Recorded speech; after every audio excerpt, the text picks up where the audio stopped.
ली। सुनीता अपने घर के बाहर पकौड़े का ठेला लगाती थी। पकौड़े ले लो, पकौड़े, ताजी सब्जियों के गर्मा गर्म पकौड़े, आलू प्याज पालक मूंग दाल के पकौड़े, 20 रुपए में 250 ग्राम पकौड़े। सुनीता बहुत गरीब थी, लेकिन उसके हाथों में कोई जादू था। उसके बनाए हुए पकौड़े बहुत स्वादिष्ट और लाजवाब होते थे। अरे वाह चाची, तुम्हारे हाथों में तो जादू है। पकौड़े बहुत लजीज बने हैं। धन्यवाद भैया। 250 ग्राम पकौड़े पैक कर दो।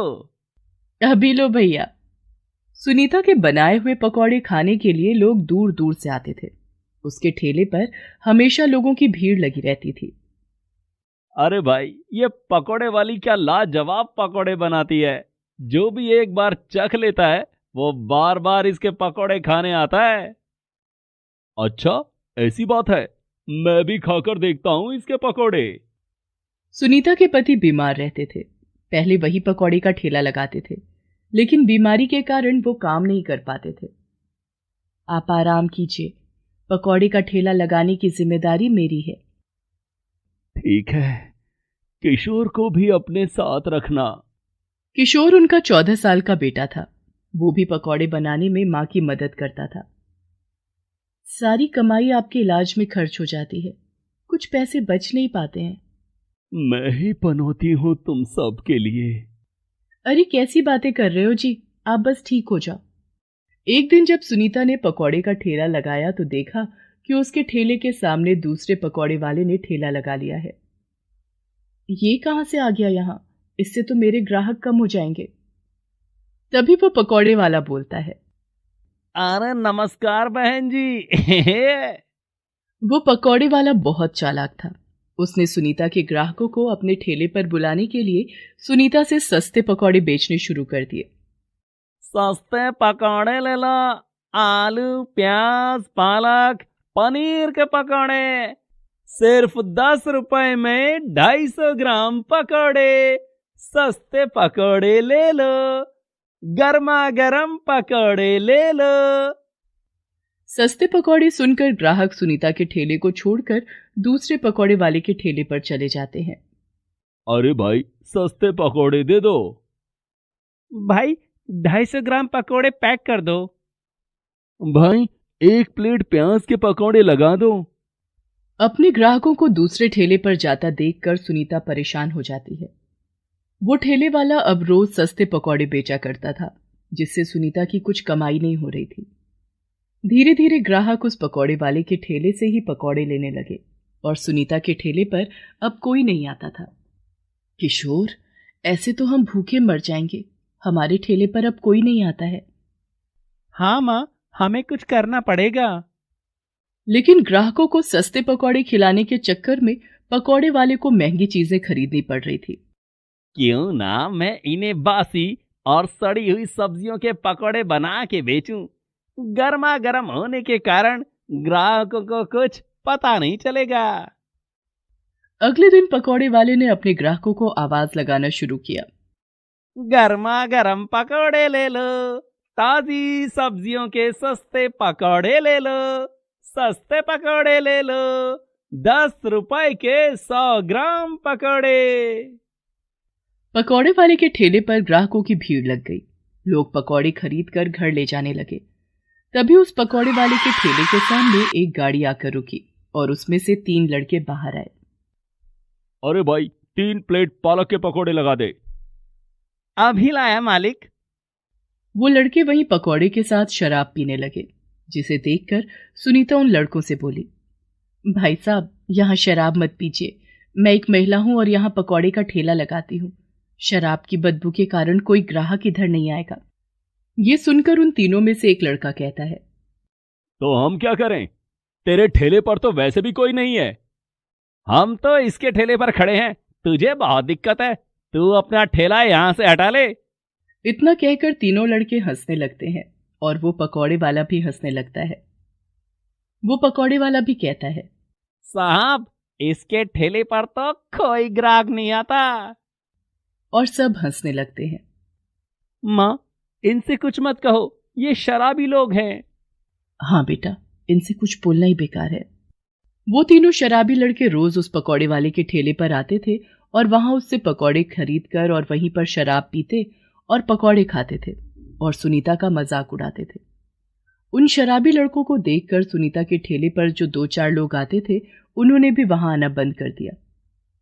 एक दिन गली में एक पुलिस वाला आया और उसने सुनीता और पकौड़े वाले से कहा, तुम दोनों यहाँ कब से ठेला लगा रहे हो? साहब, मेरा तो यहाँ घर है, घर के सामने ही ठेला लगाती हूँ। साहब, मैं तो 4 महीने से ठेका लगा रहा हूँ। तुम लोगों को यहाँ ठेला लगाने की परमिशन किसने दी? पकौड़े वाला बहुत चालाक था, वो समझ गया। मैं समझ गया। साहब, परमिशन तो किसी ने नहीं दी, लेकिन आप है ना, जब आप हमारे साथ हैं तो हमें किसी से पूछने की क्या जरूरत है। चल, 1 प्लेट पकोड़े लगा। साहब, आप तो बस गर्मा गर्म पकोड़े खाओ और आपको तो पैसे भी देने की कोई जरूरत नहीं है। सुनीता की कोई कमाई ना होने के कारण वो उस पुलिस वाले को फ्री में पकौड़े नहीं खिला पाती थी। वो पुलिस वाला किसी न किसी बात को लेकर सुनीता को परेशान करता रहता था। ये ठेला हटा ले यहां से, वरना मैंने हटाया ना तो बहुत भारी पड़ेगा।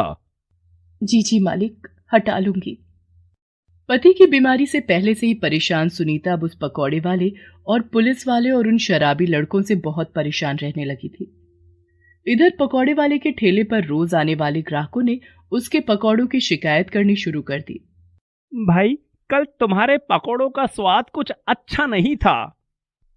अरे भैया, उसमें आमचूर मसाला और नींबू मिलाया था टेस्ट के लिए। अब आज के पकौड़े खा कर तो देखो, बहुत ही स्वादिष्ट बने हैं।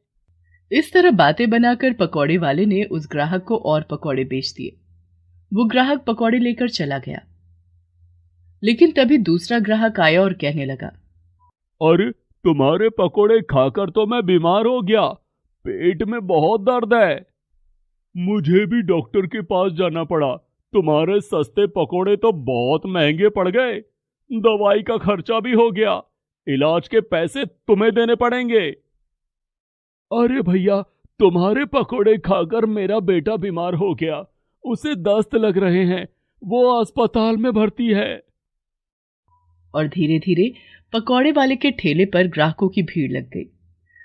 सबने गुस्से में उसके पकौड़े के ठेले को उलट दिया और सारा सामान बर्बाद करने लगे। ये देखकर सुनीता को बुरा लगा। सुनीता उस पकौड़े वाले के ठेले पर जाती है और ग्राहकों से कहती है, आप लोग इसे माफ कर दें और एक और मौका दें, ये अब कभी खराब पकौड़े नहीं बेचेगा। सुनीता फिर कहती है, रुक जाइए आप लोग, इसकी चीजों का नुकसान करके आपको क्या मिलेगा? और इसने जो हमारा नुकसान किया है उसका क्या? हम बीमार पड़ गए, इलाज का खर्चा कौन देगा? आप लोगों को तो सस्ते पकौड़े खाने थे ना। ये सुनकर सभी ग्राहक शांत हो जाते हैं। आप लोग इसे एक मौका और दीजिए और इसे माफ कर दीजिए। सुनीता की बात सुनकर सभी ग्राहक अपने अपने घर चले जाते हैं। सुनीता और उसका बेटा किशोर उस पकौड़े वाले के ठेले को उठाते हैं और उसके बिखरे हुए सामान को उठाकर ठेले पर रख देते हैं। सुनीता की दरियादिली देखकर पकौड़े वाला अपनी गलती पर बहुत पछताता है और सुनीता से माफी मांगने लगता है। बहन, मुझे माफ कर दो, मैंने तुम्हारे साथ बहुत गलत किया, फिर भी तुमने मेरी मदद की। मैं कितना गलत था। कोई बात नहीं भाई साहब, गलती तो इंसान से ही होती है। बहन, अब हम अलग अलग ठेला नहीं लगाएंगे, अब हम दोनों एक साथ मिलकर ठेला लगाएंगे और हम ताजी और फ्रेश सब्जियों के पकौड़े बनाएंगे। ठीक है भाई साहब।